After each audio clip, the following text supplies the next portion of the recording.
Bonjour Hugo, bienvenue sur Bancast. Merci. Tu as l'expérience de sales dans les secteurs de l'automobile pour des entreprises comme Perceptron, Forestia ou encore Sofitech et tu vas nous parler de ta méthode pour développer son réseau d'influence chez un client. Donc celle notamment que tu as utilisée chez Perceptron pour ouvrir un très beau compte dans le secteur de l'automobile en seulement 3 mois versus 12 mois. Est-ce que tu peux nous dire quelques mots sur toi? Oui, bien sûr, Delphine. Alors, je suis en activité depuis 10 ans maintenant dans l'industrie automobile et je fais du commerce depuis 8 ans. Voilà. Et comme souvent, j'ai appris le métier des ventes en fait sur le terrain, directement au contact de mes différents interlocuteurs. Et donc, je suis très content de pouvoir partager mon expérience avec Bancast aujourd'hui. Aujourd'hui, je travaille chez Perceptron, donc une entreprise qui est américaine.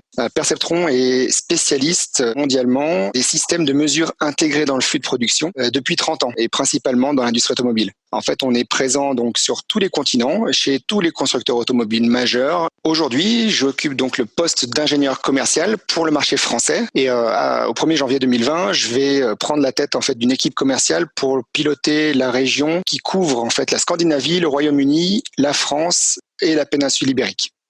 Génial, bah écoute, bravo à toi, c'est une super évolution. Merci. Alors, tu vas nous parler de cet appel d'offres que tu as remporté chez Perceptron. Est-ce que tu peux nous donner un petit peu de contexte pour qu'on comprenne? Oui, bien sûr. L'industrie automobile, en fait, est un milieu très, très fortement concurrentiel. C'est-à-dire que pour réussir dans les ventes, dans mon milieu, en tout cas, pour les biens d'équipement, on a affaire à des campagnes d'investissement qui sont cycliques. Et donc, quand cette campagne d'investissement arrive, vous devez être au bon endroit, au bon moment, naturellement, et avoir accès aux bonnes personnes que vous allez pouvoir influencer et qui vont idéalement être ceux qui vont prendre la décision finale. Et enfin, les cycles de vente dans ce milieu-là sont plutôt longs. En fait, entre un premier contact et une commande, on peut espérer avoir une durée d'environ 12 mois. Et donc là, il faut savoir être persévérant et tenace pour pouvoir réussir dans ce milieu-là. Et donc, l'appel d'offres dont je voulais vous parler aujourd'hui, c'est que j'ai réussi à ouvrir un nouveau compte client, ce client étant présent dans le top 3 des constructeurs automobiles mondiaux. Et j'ai réussi à obtenir un engagement ferme en seulement 3 mois après mon premier contact. Et j'ai notamment obtenu ce succès grâce à l'influence que j'ai développée chez ce client. D'accord. Et alors, comment est-ce que tu as fait concrètement du coup pour développer ton influence chez ce client? Tu peux nous donner des tips? Oui, bien sûr. Alors là, dans tout ce que je vais vous décrire ici, il y a rien c'est pas de la rocket science comme disent les Anglais, c'est vraiment du bon sens et surtout de la persévérance que vous allez devoir mettre en place pour pouvoir suivre ces outils. Et ce sont des outils qui ont marché pour moi, c'est pour ça que je voulais les partager avec vous. Premier objectif, il vous faut trouver le bon contact. Et pour ça, utilisez votre réseau personnel et professionnel, c'est-à-dire le réseau personnel, vous trouverez vos anciens collègues de promo via les associations des anciens élèves au travers de vos différentes écoles et cursus scolaires, vos amis également, qui ne sont pas forcément des anciens élèves, mais qui peuvent être en contact avec les bonnes personnes. Et votre réseau professionnel, j'entends par ici vos anciens collègues, vos anciens directeurs, vos anciens managers ou des anciens clients même qui pourraient être les bonnes personnes à contacter. En ce qui me concerne, moi, c'est en contactant un ancien collègue de promo, en école d'ingénieur, que j'ai réussi à me faire connaître chez ce nouveau client et ouvrir ce nouveau compte qui avait en tout cas le bon contact. Et en le contactant, j'ai eu accès à la personne, le décisionnaire qui pouvait me permettre d'avancer et de creuser un peu plus pour développer mon influence chez ce client-là. Ouais. C'est pas le contact que tu as, c'était pas le décisionnaire directement, mais c'est une personne qui a pu t'introduire et donc t'apporter de la crédibilité, parce que forcément une recommandation, ça aide pour rencontrer quelqu'un dans l'entreprise qu'on connaît pas. Oui, tout à fait. Il m'a mis en contact avec quelqu'un qui avait un besoin que j'ai pu satisfaire, en tout cas avec les systèmes que propose Perceptron.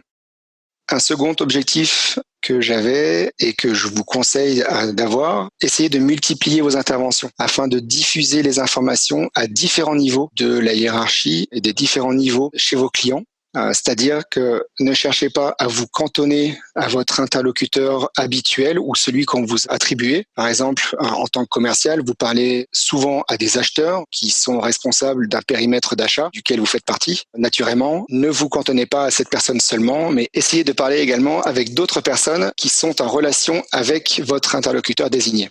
Par exemple, je ne me suis pas contenté de parler à l'acheteur, qui est la personne qui va m'envoyer la commande au final. J'ai également cherché à parler à des interlocuteurs techniques, à des interlocuteurs qui étaient sur le terrain, dans l'usine, savoir ce qu'ils pensaient d'un système tel que celui-ci et pouvoir justifier l'utilisation d'un système de mesure tel que celui qu'on propose. Donc, toi, tu vas pouvoir écouter les différents besoins et les restituer après aux décideurs pour montrer que la solution répond bien à ses besoins. Et puis, ils ont un rôle d'influenceur. C'est vraiment ça qu'ils nous expliquent, c'est comment développer son influence. Exactement.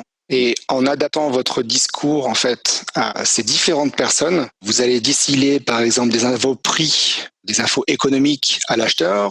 Vous allez pouvoir justifier des avantages techniques auprès des utilisateurs finaux de votre système. Vous allez pouvoir parler des innovations que vous apportez ou des avantages concurrentiels qu'un tel système ou qu'un tel produit pourra conférer à votre client une fois qu'il aura investi.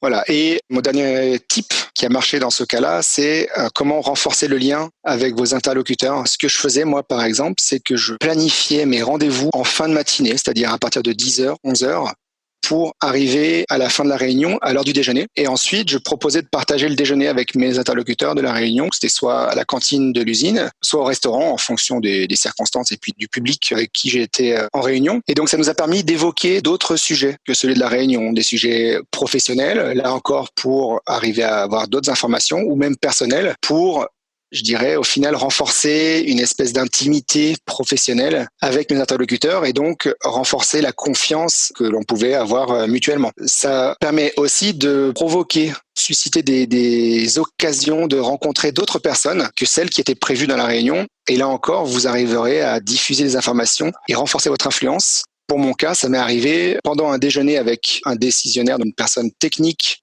Après une réunion, le directeur de l'usine en fait est venu nous voir et s'asseoir à notre table. Donc directement, j'ai pu parler avec le directeur de l'usine, qui est le président du constructeur automobile en France. Et donc j'ai eu accès à cette personne-là, alors que si j'avais eu demandé un rendez-vous auprès de cette personne-là, il aurait fallu que je passe par sa secrétaire et que j'ai un agenda prévu 2 mois à l'avance, etc. Et alors, au final, combien de personnes tu as dû convaincre pour gagner ce compte ?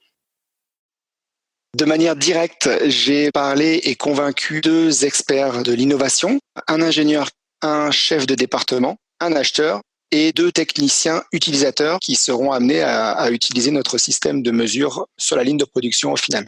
Mais au-delà de ça, de manière indirecte, c'est toute la direction de l'usine, donc les services achats, la direction qualité, la direction de l'usine qui a été informée de ce projet et qui a donné son accord investir dans notre station de mesure grâce en fait à mes interlocuteurs directs avec qui j'avais parlé pendant mes réunions ou pendant des rendez-vous informels qui ont joué le rôle de sponsor en fait auprès de leur directeur et ce là encore grâce à l'influence que j'ai pris le temps d'entretenir lors de mes différentes interventions sur le site. D'accord. Et alors ce contrat, c'était vraiment en fait le premier contrat que vous avez eu chez ce client, donc tu as vraiment ouvert le compte et donc tu as eu cette belle première commande et est-ce que tu continues du coup à essayer de développer ton réseau d'influence dans ce compte pour continuer à gagner d'autres contrats ? Oui, bien sûr. C'est, je pense, ce qui fait la force d'un commercial de terrain. Aujourd'hui, il ne faut pas s'arrêter à une réussite. Il faut continuer à travailler et à renforcer votre influence après une première commande. Aujourd'hui, on travaille ensemble avec ce client pour établir une stratégie d'achat de nos différents équipements à moyen terme pour renforcer notre coopération entre Perceptron et ce client-là. D'accord. Ok. Encore bravo et encore merci d'avoir partagé ton expérience avec nous. Merci à vous et bonne continuation.